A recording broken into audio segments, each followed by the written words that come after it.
Now we're going to move in, and the first line is from Bruno Kirby's character, and Nicky he played, right? Yeah, Nicky. Yeah, and I love this line.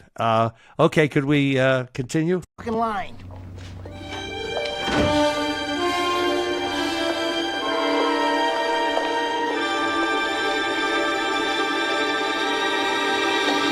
What I found.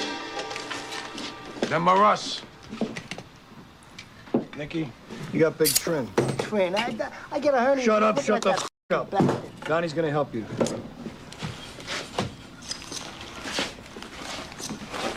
Come on, Donnie. Help me fillet this fat f***.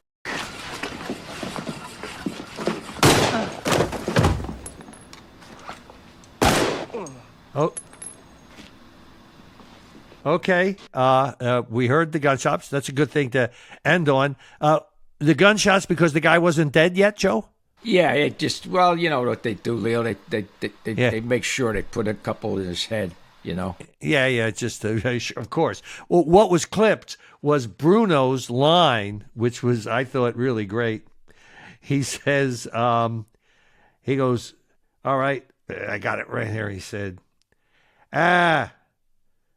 Sonny Black, bone-chilling, killing, right? You heard the big cut, and we're gonna cut him like a fillet? Yeah, well, let's fillet him. Help me fillet him. Fillet him. I mean, the writing, I'll tell you, the writing was, the writer, Paul Attanasio, was unbelievable. And I mean, let's talk about him. Joe. Some of the dialogue is. He was a wordsmith.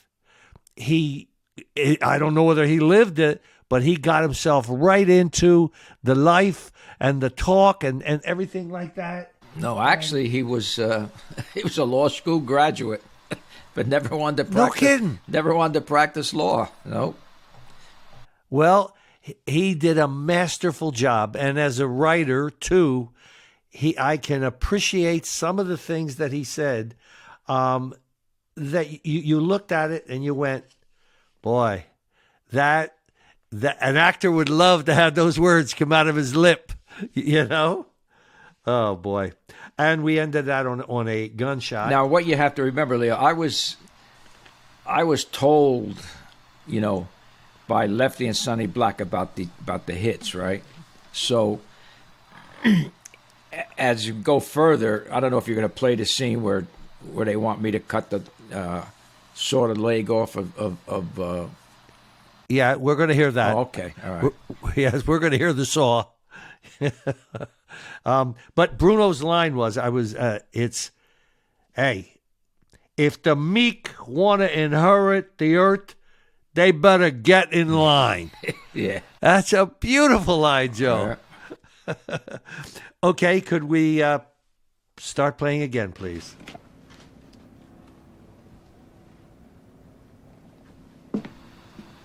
All right, come on. You got work to do.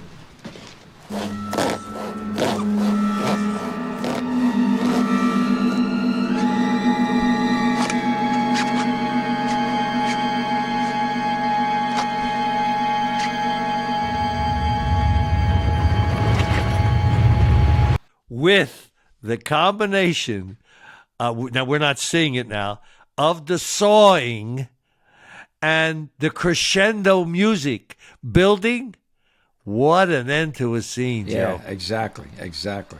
And what I was told, of course, you know, I wasn't actually at the actual hit, was that they had to cut Big Trin up with a chainsaw. That's what I was told, and put him in plastic bags.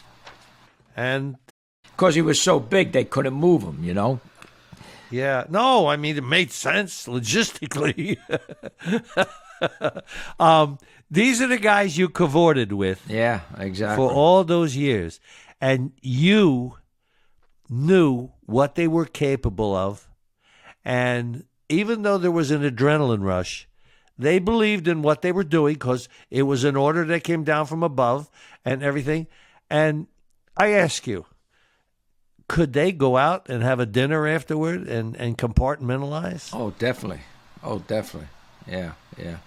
I mean, it was, you know, that old cliche. It's just business, and that's all it was with them. It was just business, family business. That's it. Yeah. Of the guys that you either met or heard firsthand about, who were the ones whose name came up that they liked what they were doing in the killings? You know, I don't mean particularly. Yeah, I think the guys we're talking. I think well, in the Bonannos that I knew, Tony Mira. But then, you know, they had with another family, the Roy DeMeo crew. I mean, they figured out that crew killed over 100 people. They enjoyed it. They used to.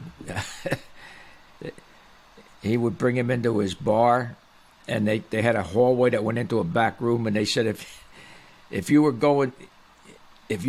forced to go down that hallway, you weren't coming back.